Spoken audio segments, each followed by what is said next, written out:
জয় গুরুদেব বন্ধুরা।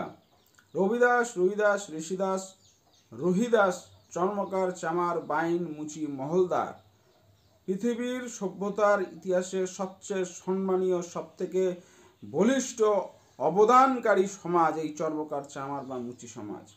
এই সমাজকে নিয়ে, এই সমাজকে অপমান করে, এই সমাজকে নীচ, হীন, ছোট অর্থে ব্যবহার করে সিন্টু বর্মা হরপে সুমন সে যে ভিডিও বানিয়েছিল সমাজের পক্ষ থেকে বিভিন্নভাবে প্রতিবাদ করার ফলে সিন্টু বর্মা হরপে সুমন এখন ভিডিও প্রকাশ করেছে তার ইউটিউব এবং ফেসবুক চ্যানেলে।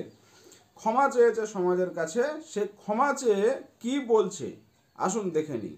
এই হচ্ছে দীন ভিখারি চামার। তার আগে একটা কথা বলি, কেন আমি এই দীনকৃষ্ণ ঠাকুরের নাম দীন ভিখারি চামার রাখলাম।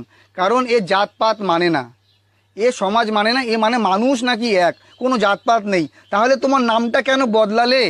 সূর্যপদ নস্কর কেন নাম চেঞ্জ করে দীনকৃষ্ণ ঠাকুর হলো? তাহলে তুমি নিজের নামটা বদলে দাও না। নামে কি রাখা আছে? দীন ভিখারি চামার, দীন ভিখারি মুচি, দীন ভিখারি মেথর, এই টাইপের নাম রাখো, টাইটেল রাখো। দেখো তোমাকে কে কীর্তন করতে ডাকে। জয় গুরুদেব বন্ধুরা।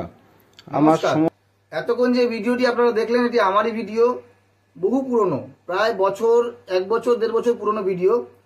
তো সেই সময় আমি সূর্যপদ নস্কর, যে কিনা হিন্দু সমাজকে নিয়ে বাজে বাজে ভিডিও তৈরি করতো, তো তাকে কটাক্ষ করে তাকে বলার জন্য আমি বলেছিলাম, এবং আমার মুখ থেকে মুচি, চামার, মেথর এই টাইপের জাতিসূচক মন্তব্য বেরিয়েছিল। তো এতদিন হয়তো ভিডিওটা ভাইরাল হয়নি।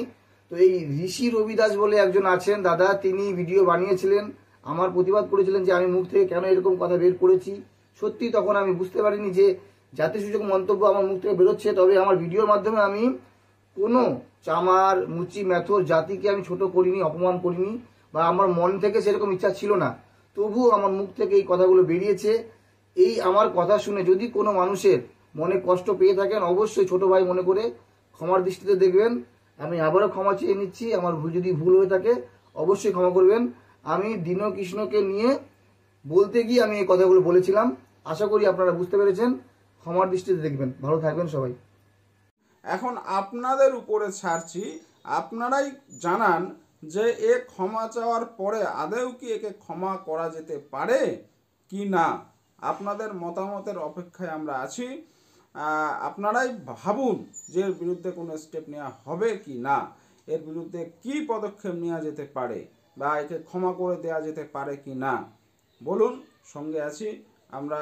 একসঙ্গে ঐক্যবদ্ধভাবে এইভাবে যদি সমাজকে সম্মানের জায়গায় স্থাপিত করার জন্য আমরা একত্রিত হই, তাহলে কিন্তু সমাজের সম্মান অর্জনের ক্ষেত্রে আমরা সক্ষম হতে পারবো, আমাদের সফলতা আসতে বাধ্য।